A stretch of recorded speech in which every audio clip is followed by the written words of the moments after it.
Shiruba Springs Hole 3 plays a little bit differently than we did in the tournament. In the tournament we just did a zerk and we power hooked it. Well, in a headwind you really can't do that. So we are playing full top spin, max left spin. You're going to aim with your yellow ring up and your orange ring near the rough line.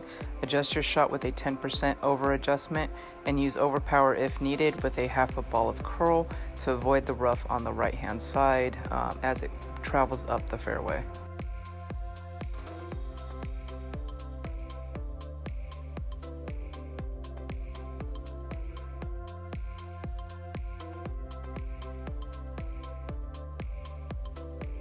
For the second shot, depends on the wind that you're going to have. You either lay up on the fairway to the left, or you can try and power it over the rough on the right hand side in a tailwind. Usually a good tailwind will allow you to power curl it up into that fairway, which is the optimal way you want to play this hole. But if you have to lay up, then you just lay up and then your sniper will reach across to the hole.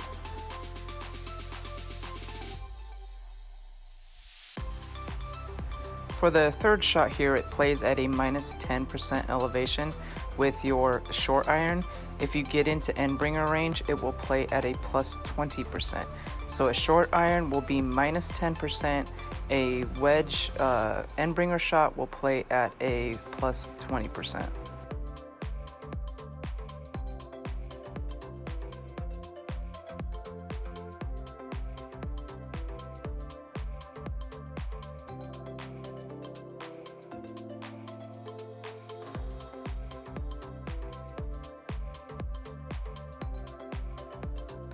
Here we have a straight crosswind with a tad bit of headwind.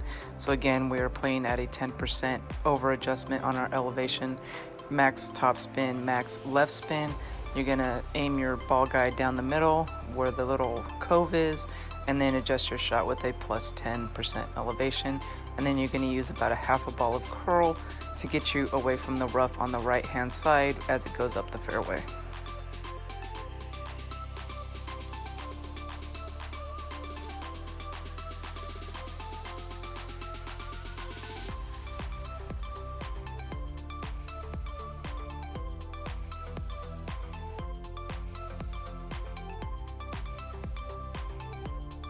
For the second shot, I got another tailwind. If you do not have a tailwind and have another headwind, lay up on the middle fairway there and you can reach with your sniper on the third shot. Here, I'm just playing it 1-to-1, basically eyeballing it and then playing a power curl, or pretty much playing it by feel as how I feel that it's gonna go up the fairway, but usually it's kind of like a 1-to-1 adjustment. I haven't dialed in the straight across shot yet with the sniper. It should play around a minus 10%. Here on the right side, it does play at a minus 10% with your short iron, and with your endbringer, it will play at a plus 20. Rapier, it probably should play at a plus 22, but I'm not 100% sure on that as I play with the endbringer and not the rapier.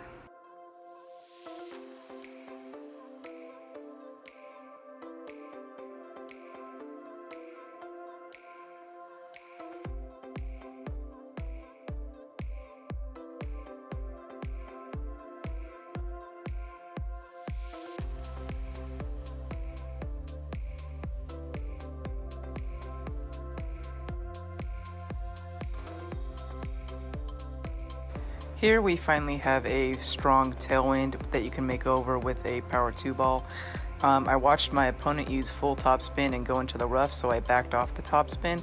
I used about 5 bars of top spin, max right spin, and what I'm trying to do is bounce it over the rough and into the next fairway to make it easier second shot. So I ended up lucking out on this one. This one is a purely guess on my part on to get over and an eyeball on my part.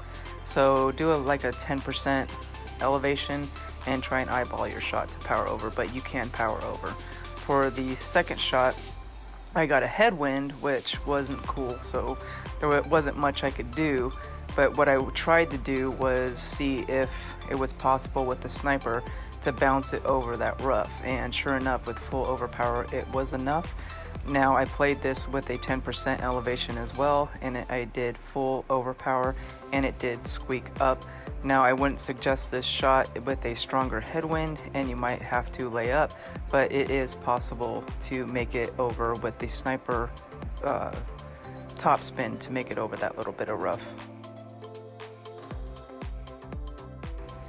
For the second shot, I played at mid distance of my wedge with a 10% over adjustment, since I really wasn't 100% sure. And after I lined up my shot and did my adjustment, I took a look at it and it seemed way too far out for that adjustment. So I moved it back in, which tells me it plays at a 0% elevation for the endbringer shot. So I would suggest, if you get up to that area, to play it at the slider of your club at a 0% elevation.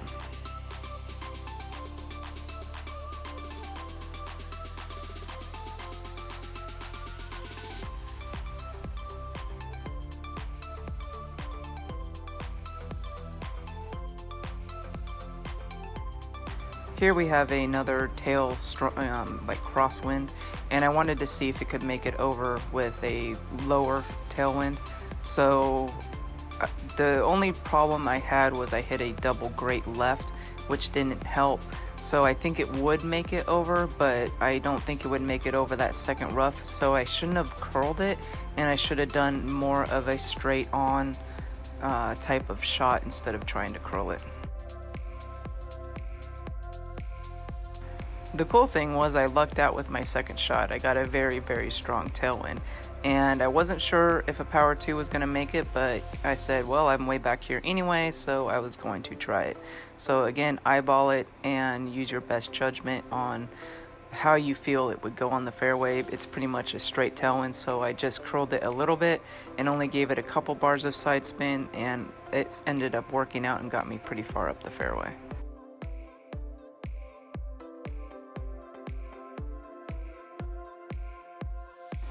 So instead of using my endbringer on this one, I decided to use the Thorn Min, since it was more of a headwind type of shot. So I went with at min Thorn range with a minus 10% elevation, spun my ball to the hole, and then took my shot.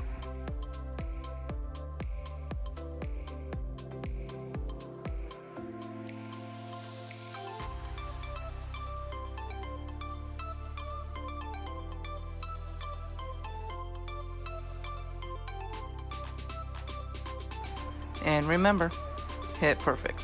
Happy golfing, guys.